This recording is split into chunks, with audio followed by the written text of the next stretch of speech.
Hello नाज़रीन। तो drama serial बेटियां की नेक्स्ट एपिसोड में आप देखेंगे कि साद के बाप के दोस्त की बेटी उसके घर में आती है।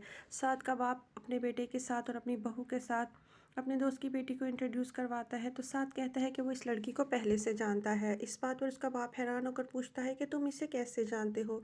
तो साद बताएगा कि वो उसकी फर्म में काम करता रहा है। साद का उस लड़की से इतने खुश होकर मिलना आयशा को थोड़े से शक में मुब्तला कर देता है। दूसरी तरफ फ़िज़ा दिलो जान से दानिश की खिदमत करने में मसरूफ़ है और वो चाहती है कि दानिश जल्द से जल्द सेहतमंद हो जाए। मगर इस तरह के मुश्किल मौके के ऊपर भी दानिश की माँ की अकल ठिकाने नहीं आ रही है और वो फ़िज़ा को मुख्तलिफ़ किस्म के तंज लगाती रहती है। उससे कहती है कि जब से तुम मेरे बेटे की ज़िंदगी में आई हो वो एक से बढ़कर एक मुश्किल में गिरफ़्तार होता चला जा रहा है।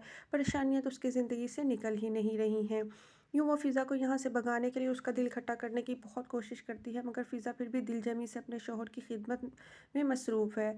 दूसरी तरफ दानिश उसकी इन खिदमतों और मोहब्बतों से बेहद खुश है, मगर साथ साथ वह फ़िज़ा से ये भी कहता है कि ये सब तुम्हारी ज़िम्मेदारी नहीं है।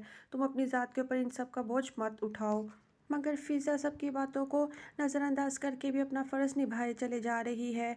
दूसरी तरफ हानि का पासपोर्ट मिलने से जो तूफ़ान फूफो ने घर में मचाया हुआ था वो अभी तक थमा नहीं है।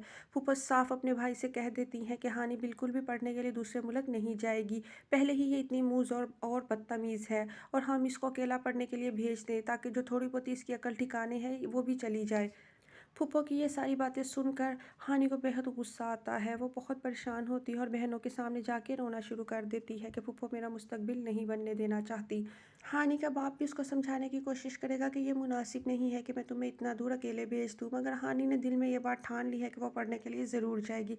लिहाजा वो अपने बाप को भी 100 बातें सुना देती है और कहती है कि आपको अपनी बेटियों पर भरोसा ही नहीं है। आपकी दूसरी बेटियों के किए की सज़ा मुझे भुगतना पड़ेगी। आप जानते हैं कि मुझे कितना शौक़ है बाहर जाकर पढ़ने लिखने का, मगर आप फूफो की बातों में आकर मुझ पर एतबार नहीं कर रहे।